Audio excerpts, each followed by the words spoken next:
Трагедијата во Кучани ги крена на нозенадлежните. Повеќе општини во државава почнаа со засилени проверки во кафулињата, рестораните, зградите, училиштата, градинките. Градоначалникот на општина Центар Горан Герасимовски за Канал 5 вели, веќе одржале состаноци со директорите на дел од училиштата на територијата на општината, а следната недела ќе се состанат и со управителите на стамбените објекти и куќните совети. Но паралелно со ова се вршат и инспекциски контроли кај сите угостителски објекти. А за почитувањето на законите и прописите според најавите ќе се разговара в понеделник и на управниот одбор на ЗЕЛС. Организирање на состаноци со купните совети и одговорните за да им се дадат неколку насоки во делот на почитување на законот за домување, не само хидрантите, проверка, ПП апарати, заедничките простори, скали за евакуација. Секаде има одредени пропусти на одредени локали кои што нецелосно ги запазуваат оние одредби кои што им се дадени од страна на општината. Во Скопски Карпош од страна на инспекциските служби веќе се поставени известувања станарите да извршат проверка дали функционира противпожарниот систем во нивните згради, а градоначалникот Стефче Јакимовски за Канал 5 вели, покрај стамбените се врши контрола и кај угостителските објекти.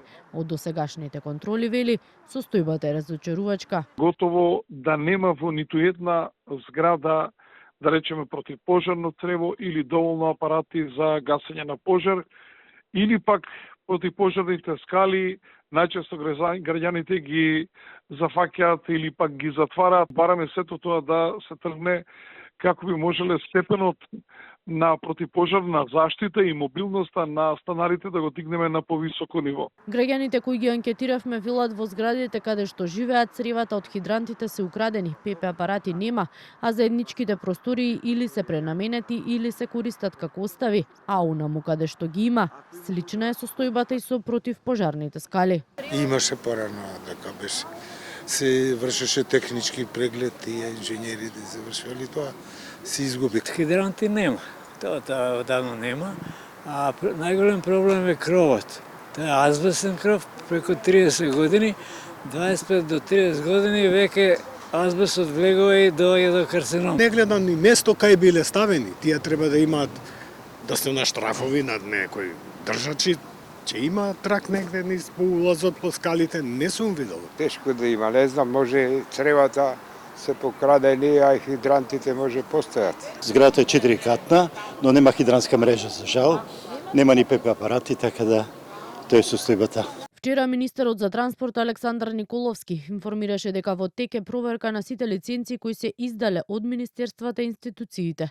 Од министерството со кое тој раководи, како што кажа, досега се проверени над 640 лиценци од вкупно 1100, а одземени се 97, од кои најголемиот дел се однесуваат за лиценцата Б, односно за изведувачи на градби од втора категорија. Според Николовски станувало збор за правни лица, кај кои е констатирано дека по издавањето на лиценците престанале да ги исполнуваат законските услови. Најави промена на законите за градба и урбанистичко планирање, кои, како што кажа, имаат недоречености, особено во делот на контролата.